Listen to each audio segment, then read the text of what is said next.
Item ಯಾವುದೇ ಇರಲಿ try ಮಾಡಿ ಆಚಿ ಚಿಕನ್ ಮಸಾಲಾ.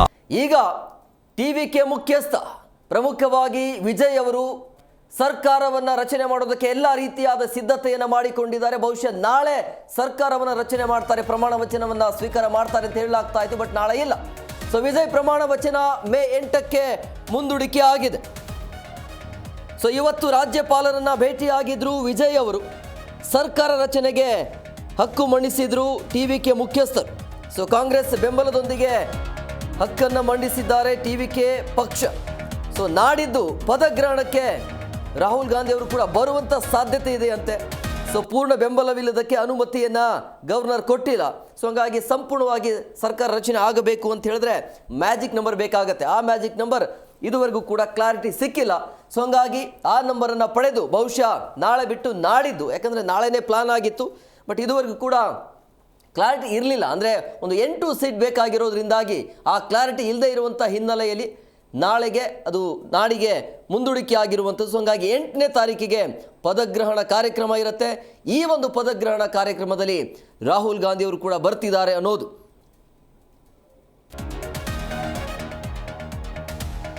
ಟಿವಿಕೆ ಸರ್ಕಾರ ರಚನೆಗೆ ಕಾಂಗ್ರೆಸ್ ಬೆಂಬಲವನ್ನು ಕೊಟ್ಟಿದೆ. ಇಲ್ಲಿ ಎಡಪಕ್ಷಗಳ ಜೊತೆ ಮಾತುಕತೆ ಅಂತೂ ನಡೆದಿದೆ. ನೋಡಿ, ಬಹುಮತ ಸಾಬೀತಿಗೆ ಸ್ವಲ್ಪ ಸಮಯ ಬೇಕಾಗತ್ತೆ. ಸೊ ಹಂಗಾಗಿ ಒಂದು ದಿನ ಸಮಯವನ್ನು ತೆಗೆದುಕೊಂಡಿರುವಂಥದ್ದು. ಬಹುಮತದೊಂದಿಗೆ ಸರ್ಕಾರವನ್ನು ರಚನೆ ಮಾಡೋದಕ್ಕೆ ಈಗ ಪ್ಲಾನ್ ಮಾಡಿಕೊಂಡಿದ್ದಾರೆ.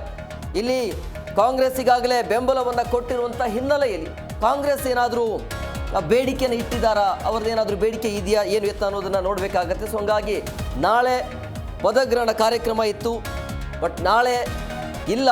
ನಾಡಿದ್ದು 8ನೇ ತಾರೀಕಿಗೆ ಪದಗ್ರಹಣ ಕಾರ್ಯಕ್ರಮ ಇರುತ್ತೆ. ದೊಡ್ಡ ಮಟ್ಟದಲ್ಲಿ ಕಾರ್ಯಕ್ರಮ ಮಾಡಬೇಕು ಅನ್ನುವಂಥ ಲೆಕ್ಕಾಚಾರ ಇದೆ. ಈಗಾಗಲೇ ಕಾಂಗ್ರೆಸ್ ಜೊತೆಗೂಡಿರುವಂಥ ಹಿನ್ನೆಲೆಯಲ್ಲಿ ಏನು ಸಮಸ್ಯೆ ಇಲ್ಲ, ಯಾಕಂದರೆ ಬೇಕಾಗಿರೋದು ಕೇವಲ 10 ಸೀಟ್ಗಳು ಮಾತ್ರ.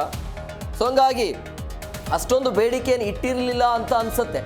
ಏನೇ ಆದರೂ ಕೂಡ ಇಲ್ಲಿ ಟಿವಿಕೆ ಪಕ್ಷ ಅಂತೂ ದೊಡ್ಡ ಮಟ್ಟದಲ್ಲಿ ಒಂಥರ ಬಿರುಗಾಳಿನೇ ಎಬ್ಬಿಸಿರುವಂಥದ್ದು. ಆ ಬಿರುಗಾಳಿ ಸ್ವಲ್ಪ ಮಟ್ಟಿಗೆ, ಅಂದರೆ ಮ್ಯಾಜಿಕ್ ನಂಬರ್ ದಾಟ್ಲಿಕ್ಕೆ ಆಗಿರಲಿಲ್ಲ. 108 ಸ್ಥಾನನ ಪಡೆದುಕೊಂಡಿತ್ತು. Magic number 118. ಹಾಗಾಗಿ 10 ಸ್ಥಾನ ಬೇಕಾಗುತ್ತೆ. ಆ 10 ಸ್ಥಾನವನ್ನು ಕಾಂಗ್ರೆಸ್ ಕೊಡ್ತೀವಿ ಅಂತ ಹೇಳ್ತಾ ಇದೆ. ಹಾಗಾಗಿ ಕಾಂಗ್ರೆಸ್ ಜೊತೆಗೆ ಮೈತ್ರಿ ಮಾಡಿಕೊಂಡು ಈಗ ಸರ್ಕಾರವನ್ನು ರಚನೆ ಮಾಡೋದಕ್ಕೆ ವಿಜಯ್ ಅವರು ಮುಂದಾಗಿದ್ದಾರೆ. ನಾಳೆ ಎಲ್ಲ ನಾಡಿದ್ದು ದೊಡ್ಡ ಮಟ್ಟದಲ್ಲಿ ಕಾರ್ಯಕ್ರಮ ಇರುತ್ತೆ. ಈ ಒಂದು ಪದಗ್ರಹಣ ಕಾರ್ಯಕ್ರಮ ಆಗತ್ತೆ ನಾಡಿದ್ದು. ಈ ಒಂದು ಪ್ರಮಾಣ ವಚನ ಕಾರ್ಯಕ್ರಮದಲ್ಲಿ ರಾಹುಲ್ ಗಾಂಧಿ ಅವರು ಕೂಡ ಬರ್ತಿದ್ದಾರೆ ಅನ್ನೋದು. ಸೊ ಮಾಹಿತಿ ಸಿಗಬೇಕು, ಅಂದರೆ ಏನೆಲ್ಲ ಬೇಡಿಕೆ ಇಟ್ಟಿದ್ದಾರಾ ಅಥವಾ ಗೆದ್ದಿರುವಂಥ ಟಿವಿಕೆ ಪಕ್ಷ ಜೊತೆಗೆ ಯಾವುದೇ ರೀತಿಯಾಗಿ ಬೇಡಿಕೆ ಇಲ್ಲದೇನೆ ಬೆಂಬಲವನ್ನು ನೀಡ್ತಿದ್ದಾರೆ ಅನ್ನೋದು ಮಾಹಿತಿ ಸಿಗಬೇಕಾಗತ್ತೆ. ಬಟ್ ಈಗ ಬರ್ತಾ ಇರುವಂಥ ಮಾಹಿತಿ ಕಾಂಗ್ರೆಸ್ ಅಂತೂ ಕನ್ಫರ್ಮ್ ಟಿವಿಕೆಗೆ ಬೆಂಬಲ ಕೊಟ್ಟಿದ್ದು ಕಾಂಗ್ರೆಸ್.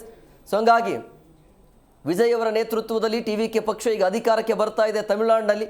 ತಮಿಳುನಾಡಿನ ನೂತನ CM ವಿಜಯ್ ಅವರು ಆಗ್ತಿದ್ದಾರೆ ನಾಳೆ ಎಲ್ಲ ನಾಡಿದ್ದು. ಈ ಬಗ್ಗೆ ಮತ್ತಷ್ಟು ಮಾಹಿತಿ ನೀಡ್ತಾರೆ ನಮ್ಮ ಪ್ರತಿನಿಧಿ ಅನಂತರಾಮಯ್ಯ ಫೋನ್ ಸಂಪರ್ಕದಲ್ಲಿದ್ದಾರೆ. ಅನಂತ್, ಒಂದು ದೊಡ್ಡ ಪಕ್ಷವಾಗಿ ಹೊರಹೊಮ್ತಾ ಇದೆ ತಮಿಳುನಾಡಿನಲ್ಲಿ ಟಿವಿಕೆ, ಆದರೆ ಮ್ಯಾಜಿಕ್ ನಂಬರ್ ದಾಟ್ಲಿಕ್ಕೆ ಆಗಿರಲಿಲ್ಲ. ಬಟ್ ಈಗ ಕಾಂಗ್ರೆಸ್ ಬೆಂಬಲವನ್ನು ಕೊಟ್ಟಿರುವಂಥ ಕಾಂಗ್ರೆಸ್ ಏನಾದರೂ ಡಿಮ್ಯಾಂಡ್ ಮಾಡಿ ಬರ್ತಿದೆ ಹೇಗೆ ಅಂತ? ಹೇಮಕುಮಾರ್, ಏನಂದ್ರೆ ಈಗ ವಿಜಯ್ ಅವರು ಮೆಜಾರಿಟಿಯನ್ನ ಏನು ಸಿಂಗಲ್ ಮೆಜಾರಿಟಿ ಆಗಿ ಬಂದಿರೋದ್ರಿಂದಾಗಿ ಏನು ಪ್ರಮಾಣ ವಚನ CM ಆಗಿ ಪ್ರಮಾಣ ವಚನ ಸ್ವೀಕಾರ ಮಾಡ್ಲಿಕ್ಕೆ ಎಲ್ಲಾ ರೀತಿಯಾದಂತಹ ಒಂದು ಪ್ರಯತ್ನಗಳು ಮತ್ತೆ ಕಸರತ್ತನ್ನು ಕೂಡ ಮಾಡ್ತಾ ಇದ್ರೆ. ಜೊತೆಗೆ ನಾಳೆ ಅಥವಾ ನಾಡಿದ್ದು ಏನು ಅವರು ಬಹುತೇಕ ನಾಳೆ ಅಂತ ಇತ್ತು, ಬಟ್ ಲಾಸ್ಟ್ ಮೂಮೆಂಟ್ ಆಗಿ ಏನು ಈಗ ಕಾಂಗ್ರೆಸ್ ಟಿವಿಕೆಗೆ ಬೆಂಬಲವನ್ನ ವ್ಯಕ್ತಪಡಿಸಿದ್ರಿಂದಾಗಿ ರಾಹುಲ್ ಗಾಂಧಿ ಅವರು ಬರಬಹುದು ಅನ್ನೋ ಒಂದು ಸಾಧ್ಯತೆ ಇದೆ. ಹೀಗಾಗಿ ರಾಹುಲ್ ಗಾಂಧಿ ಅವರು ಆಗಮನಕ್ಕಾಗಿ ಕಾಯ್ತಾ ಇದ್ದಾರೆ. ಹೀಗಾಗಿ ಮೋಸ್ಟ್ಲಿ 8ನೇ ತಾರೀಕು ಬಹುತೇಕ 90% ಫಿಕ್ಸ್ ಆಗುತ್ತೆ ಅನ್ನೋ ಒಂದು ಮಾಹಿತಿ ಬರ್ತಾ ಇದೆ. ಈಗಾಗಲೇ ಏನು ಟಿವಿಕೆ ಇದಕ್ಕೆ ಸಂಬಂಧಪಟ್ಟಂಗೆ ಏನು ತಮಿಳುನಾಡಿನಾದ್ಯಂತ ಸಂಭ್ರಮವನ್ನು ಕೂಡ ಮಾಡ್ತಾ ಇದೆ. ಮತ್ತೆ ಅದಕ್ಕೆ ಸಂಬಂಧಪಟ್ಟಂಗೆ ಈಗಾಗಲೇ ರಾಜ್ಯಪಾಲರನ್ನು ಕೂಡ ಟಿವಿಕೆ ಮುಖ್ಯಸ್ಥ ಮತ್ತೆ ಮುಖ್ಯಮಂತ್ರಿ ಅಭ್ಯರ್ಥಿ ವಿಜಯ್ ಅವರು ಕೂಡ ಭೇಟಿಯಾಗಿ ಏನು ಸರ್ಕಾರ ರಚನೆ ಬಗ್ಗೆ ಒಂದು ಪ್ರಸ್ತಾಪವನ್ನು ಕೂಡ ಸಲ್ಲಿಸಿದ್ದಾರೆ. ಅದಕ್ಕೆ ಸಂಬಂಧಪಟ್ಟಂಗೆ ಈಗಾಗಲೇ ರಾಜ್ಯಪಾಲರು ಕೂಡ ಏನು ವಿಜಯ್ ಅವರು ಏನು ಕಾಂಗ್ರೆಸ್ನ ಬೆಂಬಲ ಪತ್ರದೊಂದಿಗೆ ಏನು ರಾಜ್ಯಪಾಲರಿಗೆ ಒಂದು ಮನವಿಯನ್ನ ಕೊಟ್ಟಿರುವಂತದ್ದು. ಆ ಪ್ರಕಾರವಾಗಿ ವಿಜಯ್ ಅವರ 108 ಅದ್ರ ಜೊತೆಗೆ ಕಾಂಗ್ರೆಸ್ನ 5 ಶಾಸಕರ ಬೆಂಬಲದೊಂದಿಗೆ ಅಂದ್ರೆ 113 ಶಾಸಕರ ಬೆಂಬಲವನ್ನ ಈಗಾಗಲೇ ರಾಜ್ಯಪಾಲರಿಗೆ ಸಲ್ಲಿಸಿದ್ದಾರೆ. ಇನ್ನ 113ರ ಜೊತೆಗೆ ಇನ್ನೂ ಕೂಡ 5 ಶಾಸಕರ ಒಂದು ಅಗತ್ಯತೆ ಇದೆ. ಆ ನಿಟ್ಟಿನಲ್ಲಿ ಉಳಿದಂತಹ ಸ್ಥಳೀಯ ಪಕ್ಷಗಳ ಬೆಂಬಲವನ್ನು ಕೂಡ ಕೋರಿದ್ದಾರೆ. ಇದ್ರ ಜೊತೆಗೆ AIADMK ಕೂಡ ಏನು ಬೆಂಬಲವನ್ನು ಕೂಡ ವ್ಯಕ್ತಪಡಿಸಿದೆ. ಆದ್ರೆ ಟಿವಿಕೆ ಮುಖ್ಯಸ್ಥ ವಿಜಯ್ ಅವರು ಈ ಒಂದು ಬೆಂಬಲವನ್ನ ಅವರೇನು ಸ್ವೀಕಾರ ಮಾಡಿಲ್ಲ. ಬಟ್ ಅವರಿಗೆ ಬೇಕಾಗಿರುವಂತಹ 118 ಶಾಸಕರ ಒಂದು ಬೆಂಬಲ ಈಗಾಗಲೇ ಕಾಂಗ್ರೆಸ್ ಸೇರಿದಂತೆ ಇನ್ನಿತರ ಪಕ್ಷಗಳು ಬೆಂಬಲವನ್ನ ಘೋಷಿಸಿದ್ರಿಂದ ಬಹುತೇಕ ಅವರ ಒಂದು ಮುಖ್ಯಮಂತ್ರಿಯ ಒಂದು ಗಾದಿಗೆ ಬಹುಶಃ ಒಂದು ಹಾದಿ ಸರಳ ಆಗಿದೆ ಅಂತ ಹೇಳ್ಬೋದು. ಈಗ ಮುಂದಿರುವಂತಹ ಸವಾಲು ಏನಪ್ಪಾ ಅಂತ ಅಂದ್ರೆ ಈಗೇನು ಟಿವಿಗೆ ಶಾಸಕರಿಗೆ ಎಷ್ಟು ಜನ ಏನು ಮಂತ್ರಿಗಳಾಗ್ಬೇಕು ಅನ್ನೋದು, ಅದ್ರ ಜೊತೆಗೆ ಈಗಾಗಲೇ ಬಾಹ್ಯ ಬೆಂಬಲವನ್ನ ಕೊಟ್ಟಿರುವಂತಹ ಕಾಂಗ್ರೆಸ್ ಆಗಿರ್ಬೋದು ಅಥವಾ ಇನ್ನಿತರ ಸ್ಥಳೀಯ ಪಕ್ಷಗಳು ಆಗಿರ್ಬೋದು, ಅವರಿಗೆ ಯಾವ ರೀತಿಯಾದಂತಹ ಒಂದು ಪೋರ್ಟ್ಫೋಲಿಯೋನ ಕೊಡಬೇಕು, ಇದು ಒಂದು ಈಗ ಒಂದು ಕಸರತ್ತು ಫೈನಲ್ ಆಗಿರುವಂತದ್ದು ಇರುವಂತದ್ದು. ಈಗ ಹಾಗಾಗಿ ನೋಡೋದಾದ್ರೆ ಈಗ ನಮಗೆ ಬಂದಿರುವಂತಹ ಮಾಹಿತಿ ಪ್ರಕಾರ ಟಿವಿಕೆಯಿಂದ ಏನು ಮೇ 8ನೇ ತಾರೀಕು ಅಂದ್ರೆ ನಾಳೆ ಇಲ್ಲ ನಾಡಿದ್ದು ಏನು ಶುಕ್ರವಾರ ಏನು ಪ್ರಮಾಣ ವಚನವನ್ನ ಸ್ವೀಕಾರ ಮಾಡ್ತಾರೋ ಆ ಸಂದರ್ಭದಲ್ಲಿ ಟಿವಿಕೆಯಿಂದ 20 ಜನ ಶಾಸಕರು ಏನು ವಿಜಯ್ ಅವರ ಜೊತೆಗೇನೆ ಪ್ರಮಾಣ ವಚನವನ್ನ ಸ್ವೀಕಾರ ಮಾಡುವಂತಹ ಮಾಹಿತಿ ಗೊತ್ತಾಗ್ತಿದೆ. ಅದ್ರ ಜೊತೆಗೆ ಇನ್ನಿತರ ಕಾಂಗ್ರೆಸ್ ಮತ್ತು ಇನ್ನಿತರ ಏನು ಸ್ಥಳೀಯ ಪಕ್ಷಗಳೇನು ಅವ್ರಿಗೆ ಬೆಂಬಲ ಕೊಟ್ಟಿದ್ವಿ ಅವ್ರಿಗೂ ಕೂಡ ಈ ಒಂದು ಏನು ಸಚಿವ ಸ್ಥಾನ ಕೊಡೋದ್ರ ಬಗ್ಗೆನೂ ಕೂಡ ಚರ್ಚೆ ಆಗುತ್ತೆ. ಬಟ್ ಅದು ಸದ್ಯಕ್ಕಂತೂ ನಿಗೂಢವಾಗಿನೇ ಇದೆ. ಬಟ್ ಸದ್ಯಕ್ಕೆ ನಮಗಿರುವಂತಹ ಮಾಹಿತಿ ಪ್ರಕಾರ ಟಿವಿಗೆ 20 ಜನ ಶಾಸಕರು ವಿಜಯ್ ಅವರ ಜೊತೆಗೆ ಪ್ರಮಾಣ ವಚನವನ್ನ ಸ್ವೀಕಾರ ಮಾಡಬಹುದು ಅಂತ ಹೇಳಲಾಗ್ತಿದೆ.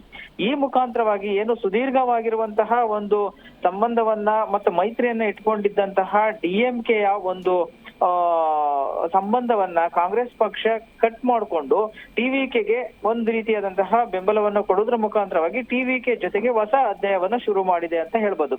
ಬಟ್ ಇದನ್ನ ನಾವು ರಾಷ್ಟ್ರ ರಾಜಕಾರಣದ ಮಟ್ಟಿಗೆ ನೋಡೋದಾದ್ರೆ ಏನು ಸದಾ ಯಾವಾಗ್ಲೂ ಕೂಡ ಕಾಂಗ್ರೆಸ್ ಜೊತೆಗೆ ಯಾವುದೇ ಒಂದು ಫೈಟ್ ಆಗಿರ್ಬೋದು, ಅದು ನಾವು ಇತ್ತೀಚೆಗೆ ನಡೆದಂತಹ ಏನು ಡಿಲಿಮಿಟೇಷನ್ ಆಗಿರ್ಬೋದು ಅಥವಾ ಏನು ವುಮೆನ್ ರಿಸರ್ವೇಶನ್ ಬಿಲ್ ಆಗಿರ್ಬೋದು, ಇಂಥ ಒಂದು ಕೋಟಾಗಳಲ್ಲಿ ಅಥವಾ ಇಂಥ ಒಂದು ಬಿಲ್ ಪಾಸ್ ಆಗುವಂತಹ ಸಂದರ್ಭದಲ್ಲಿ ಕಾಂಗ್ರೆಸ್ಗೆ ಬೆಂಬಲವಾಗಿ ನಿಂತಿದ್ದಂತಹದ್ದು DMK ಸಂಸದರು, ಜೊತೆಗೆ ಏನು ಹಲವು INDA ಕೂಟದ ಎಲ್ಲಾ ಮಿತ್ರ ಪಕ್ಷಗಳು, ಅದರಲ್ಲಿ ಪ್ರಮುಖವಾಗಿ ಸೌತ್ ಅಲ್ಲಿ ನಾವು ನೋಡೋದಾದ್ರೆ DMK ಕಾಂಗ್ರೆಸ್ಗೆ ಸದಾ ಬೆಂಬಲವಾಗಿ ನಿಂತಿತ್ತು. ಬಟ್ ಇದು ಕಾಂಗ್ರೆಸ್ಗೆ ಮುಂದಿನ ದಿನಮಾನಗಳಲ್ಲಿ ಯಾವ ರೀತಿಯಾದಂತಹ ಒಂದು ಸಮಸ್ಯೆಗಳು ಆಗ್ಬೋದಾ ಅಥವಾ ಏನಾದ್ರು ಪ್ಲಸ್ ಮೈನಸ್ ಆಗ್ಬೋದು ಅನ್ನೋದು ಕೂಡ ನೋಡ್ಬೇಕಾಗತ್ತೆ. ತಕ್ಷಣದ ಸಂದರ್ಭದಲ್ಲಿ ಈಗ ಗೆದ್ದೆತ್ತಿನ ಬಾಲವನ್ನ ಹಿಡಿತಾ ಕಾಂಗ್ರೆಸ್ ಅನ್ನೋ ಒಂದು ಚರ್ಚೆ ಕೂಡ ರಾಜಕೀಯ ವಲಯದಲ್ಲಿ ಕೇಳ್ತಾ ಬರ್ತಿರುವಂತದ್ದು. ಯಾಕೆಂದ್ರೆ ಟಿವಿಕೆ ಈಗ ಗೆದ್ದಿದೆ, ಹಾಗಾಗಿ ಅದಕ್ಕೆ ಬೆಂಬಲವನ್ನ ಘೋಷಿಸಿದ್ದಾರೆ. ಬಟ್ ಇರ್ಲಿ ಆದ್ರೂನು ಕೂಡ ಇಲ್ಲಿ DMK ಅಂದ್ರೆ ಅಲ್ಲಿ ಒಂದು ಕಂಡೀಷನ್ಸ್ ಇದೆ. ಏನು ಈಗ ಕಾಂಗ್ರೆಸ್ ಟಿವಿಕೆಗೆ ಏನು ಕೊಟ್ಟಂತಹ ಲೆಟರ್ ಅಲ್ಲಿ ಮುಂದಿನ ಸ್ಥಳೀಯ ಸಂಸ್ಥೆ ಚುನಾವಣೆ ಆಗಿರ್ಬೋದು ಅಥವಾ ವಿಧಾನಸಭೆ ಲೋಕಸಭೆನಲ್ಲೂ ಕೂಡ ಈ ಮೈತ್ರಿ ಹೀಗೆ ಮುಂದುವರಿಯುತ್ತೆ ಅಂತ ಹೇಳಿದ್ರೆ, ಅಂದ್ರೆ ಏನು ಅಲ್ಲಿಗೆ DMK ಕಂಪ್ಲೀಟ್ ಆಗಿ ಕಟ್ ಮಾಡ್ಕೊಂತಿದೀವಿ, ನಿಮ್ ಜೊತೆಗೆ ನಾವು ಮುಂದುವರಿತೀವಿ ಅಂತ ಹೇಳ್ಬಿಟ್ಟು. ಆದ್ರೆ ಈಗ ತಕ್ಷಣದ ಒಂದು ಸಂದರ್ಭವನ್ನ ನೋಡ್ತಾ ಇದ್ದಾರೆ ಹೊರತು ಮುಂದಿನ ದಿನಗಳಲ್ಲಿ ಏನಾದ್ರೂ ಇದು ಹೀಗೆ ಕಂಟಿನ್ಯೂ ಆಗಿ ವಿಜಯ್ ಅವರ ಒಂದು ಪಾರುಪತ್ಯ ಅಥವಾ ಟಿವಿಕೆಯ ಒಂದು ಎಸ್ಟಾಬ್ಲಿಷ್ಮೆಂಟ್ ಯಾವ ರೀತಿಯಾಗಿ ಹಿಂದೆ DMK ಅಥವಾ ADMK ಒಂದು ಬಿಗಿ ಭದ್ರಕೋಟೆ ಆಗಿ ದಶಕಗಳ ಕಾಲ ಹೋರಾಟವನ್ನ ಅಥವಾ ಅಲ್ಲಿ ತಮ್ಮ ಹಿಡಿತವನ್ನ ಇಟ್ಕೊಂಡಿದ್ರು, ಅಂತ ಒಂದು ಹಿಡಿತವನ್ನ ಏನಾದ್ರೂ ಕೂಡ ಟಿವಿಕೆ ಸ್ಥಾಪನೆ ಆಯ್ತು, ಕಂಟಿನ್ಯೂ ಆಯ್ತು ಅಂದ್ರೆ ಅದು ಕಾಂಗ್ರೆಸ್ಗೆ ಬಹುಶಃ ಪ್ಲಸ್ ಪಾಯಿಂಟ್ ಆಗ್ಬೋದು. ಆ ಮುಖಾಂತರವಾಗಿ ಕಾಂಗ್ರೆಸ್ ಏನು ತಮಿಳುನಾಡಿನಲ್ಲಿ ಕೂಡ ಅಂತ ಒಂದು ಭದ್ರಕೋಟೆ ಅಲ್ಲ, ಆದ್ರೂ ಕೂಡ ಟಿವಿಕೆ ಜೊತೆ ಕೈ ಜೋಡಿಸಿರೋದ್ರಿಂದ ಮುಂದಿನ ದಿನಮಾನಗಳಲ್ಲಿ ಏನಾದ್ರೂ ಬಹುಶಃ ಅದು ಕಾಂಗ್ರೆಸ್ಗೆ ಸ್ವಲ್ಪ ಲಾಭ ಆಗಬಹುದು ಅನ್ನೋ ದೃಷ್ಟಿನಲ್ಲಿ ಕೈ ಜೋಡಿಸಿರಬಹುದು. ಆದ್ರೆ ಇದು ಯಾವ ರೀತಿಯಾದಂತಹ ಪರಿಣಾಮವನ್ನ ಬೀರಬಹುದು ಅನ್ನೋದು ಕೂಡ ಯೋಚನೆ ಮಾಡ್ಬೇಕಾಗತ್ತೆ. ಬಟ್ ಇಷ್ಟೆಲ್ಲ ಗೊಂದಲಗಳ ನಡುವೆ ಅಂದ್ರೆ ಏನು ಯಾವುದೇ ಮುಂದಾಲೋಚನೆ ಇಲ್ಲದೆ ಈಗಂತೂ ಸದ್ಯದ ಮಟ್ಟಿಗೆ ಟಿವಿಕೆ ಜೊತೆ ಕೈ ಜೋಡಿಸಿದೆ. ಈಗ ಟಿವಿಕೆ ಬೆಂಬಲಿತ ಅಭ್ಯರ್ಥಿ ವಿಜಯ್ ಅವರು ಮೇ 8ನೇ ತಾರೀಕು ಪ್ರಮಾಣ ವಚನಕ್ಕೂ ಕೂಡ ಎಲ್ಲ ಸಕಲ ಸಿದ್ಧತೆಗಳು ನಡೆಸಿದ್ದೇವೆ. ಈ ಒಂದು ಖಾತೆ ಹಂಚಿಕೆ ಸಂದರ್ಭದಲ್ಲಿ ಯಾವ ರೀತಿಯಾದಂತಹ ಡಿಮ್ಯಾಂಡ್ ಬರ್ಬೋದು ಕಾಂಗ್ರೆಸ್ ಇಂದ ಅಥವಾ ಇನ್ನಿತರ ಪಕ್ಷಗಳಿಂದ, ಅದನ್ನ ಯಾವ ರೀತಿಯಾಗಿ ವಿಜಯ್ ಅವರು ಸಾಲ್ವ್ ಮಾಡ್ತಾರೆ, ಈ ಸಂದರ್ಭದಲ್ಲಿ ಕಾಂಗ್ರೆಸ್ ಯಾವ ರೀತಿ ಪಾತ್ರ ವಹಿಸುತ್ತೆ ಅನ್ನೋದನ್ನ ಮುಂದಿನ ದಿನಮಾನಗಳಲ್ಲಿ ನೋಡ್ಬೇಕಾಗುತ್ತೆ. Hemakumar, okay, thank you Ananth ನಿಮ್ಮೆಲ್ಲ ಡೀಟೇಲ್ಸ್ಗಾಗಿ.